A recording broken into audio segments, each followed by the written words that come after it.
बोलिए श्री कृष्णचंद्र भगवान की जय।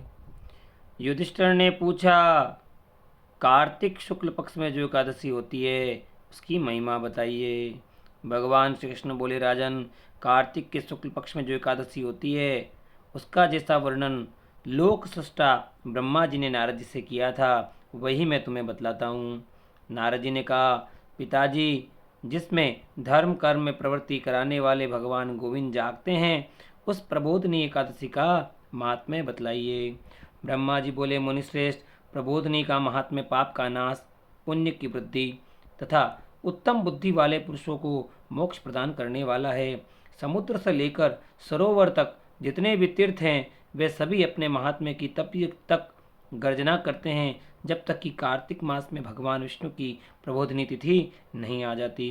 प्रबोधनी एकादशी को एक ही उपवास कर लेने से मनुष्य 1000 अश्वमेघ तथा 100 राजसूय यज्ञ का फल पा लेता है।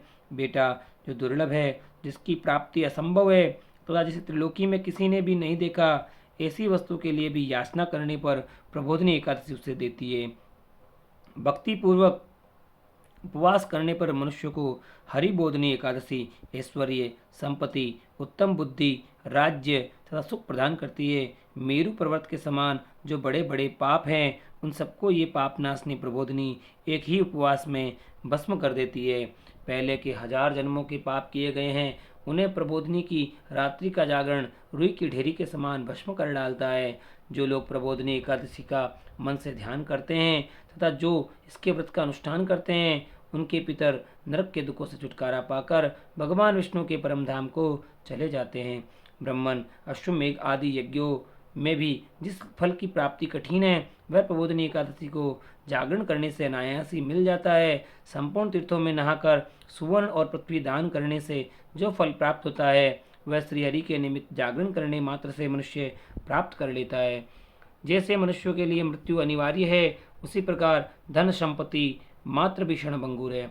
ऐसा समझकर एकादशी का व्रत करना चाहिए। तीनों लोकों में जो कोई भी तीर्थ संभव है वे सब प्रबोधनी एकादशी का व्रत करने वाले मनुष्य के घर में मौजूद रहते हैं। कार्तिक की हरिबोधनी एकादशी पुत्र तथा पौत्र प्रदान करने वाली है। जो प्रबोधनी को उपासना करता है वही ज्ञानी है, वही योगी है, वही तपस्वी और जितेंद्रिय है तथा उसी को भोग और मोक्ष की प्राप्ति होती है। बेटा, प्रबोधनी एकादशी को भगवान विष्णु के उद्देश्य से मानव जो स्नान, दान, जप और होम करता है वह सब अक्षय होता है। जो मनुष्य इस तिथि को उपवास करके भगवान माधव की भक्तिपूर्वक पूजा करते हैं वे 100 जन्मों के पापों से छुटकारा पा जाते हैं। इस व्रत के द्वारा देवेश्वर जनार्दन को संतुष्ट करके मनुष्य संपूर्ण दिशाओं को अपने तेज से प्रकाशित करता हुआ श्रीहरि के वैकुंठ धाम को जाता है। प्रबोधनी को पूजित होने पर भगवान गोविंद मनुष्यों के बचपन, जवानी और बुढ़ापे में किए हुए 100 जन्मों के पापों को चाहे वे अधिक हो या कम धो डालते हैं। अतः सर्वथा प्रयत्न करके संपूर्ण मनोवांछित फलों को देने वाले देवादिदेव जनार्दन की उपासना करनी चाहिए। बेटा नारद, जो भगवान विष्णु के भजन में तत्पर होकर कार्तिक में पराये अन्न का त्याग करता है वह चांद्रायण व्रत का फल प्राप्त होता है। जो प्रतिदिन शास्त्रीय चर्चा से मनोरंजन करते हुए कार्तिक मास व्यतीत करता है वह अपने संपूर्ण पापों को जला डालता और 10,000 यज्ञों का फल प्राप्त करता है।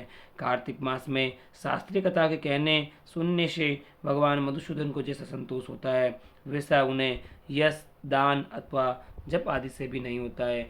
जो शुभ कर्म परायण पुरुष कार्तिक मास में एक या आधा श्लोक भी भगवान विष्णु की कथा बाँचते हैं उन्हें शोभोदान का फल प्राप्त होता है। माम उन्हें कार्तिक में भगवान केशव के सामने शास्त्र का स्वाध्याय तथा श्रवण करना चाहिए। मुनिश्रेष्ठ, जो कार्तिक में कल्याण के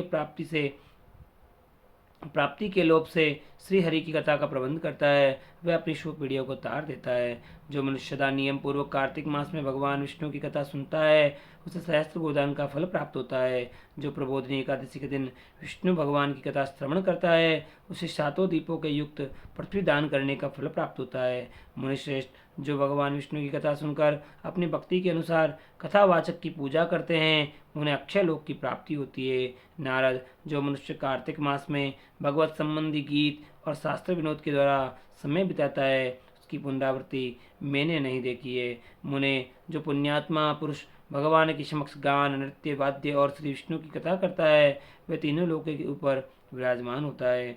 मुनिश्रेष्ठ, कार्तिक की प्रबोधनी एकादशी के दिन बहुत से फल, फूल, कपूर, अर्घजा और कुमकुम के द्वारा श्री हरि की पूजा करनी चाहिए। एकादशी आने पर धन की कंजूसी नहीं करनी चाहिए, क्योंकि उस दिन दान और करने से असंख्य पुण्य की प्राप्ति होती है। प्रबोधनी को जागरण के समय शंख में जल लेकर फल तथा नाना प्रकार के द्रव्यों के साथ श्री जनार्दन को अर्घ्य देना चाहिए। संपूर्ण तीर्थों में स्नान करने और सब प्रकार के दान देने से जो फल प्राप्त होता है, वही प्रबोधनी एकादशी को अर्घ्य देने से करोड़ गुना होकर प्राप्त होता है। देवर से अर्घ्य के पश्चात भोजन, आच्छादन और दक्षिणा आदि के द्वारा भगवान विष्णु की प्रसन्नता के लिए गुरु की पूजा करनी चाहिए।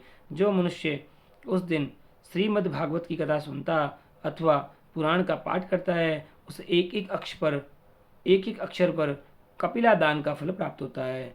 मुनिश्रेष्ठ, कार्तिक में जो मनुष्य अपनी शक्ति के अनुसार शास्त्रोक्त रीति से वैष्णव व्रत एकादशी का पालन करता है, उसकी मुक्ति अविचल है।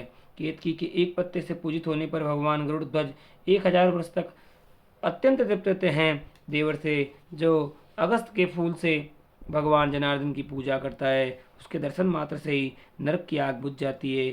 बस जो कार्तिक में भगवान जनार्दन को तुलसी पत्र और पुष्प अर्पण करता है, उसका जन्म भर का किया हुआ सारा पाप भस्म हो जाता है। सुने जो प्रतिदिन दर्शन, स्पर्श, ध्यान, नाम स्तवन, स्तवन अर्पण से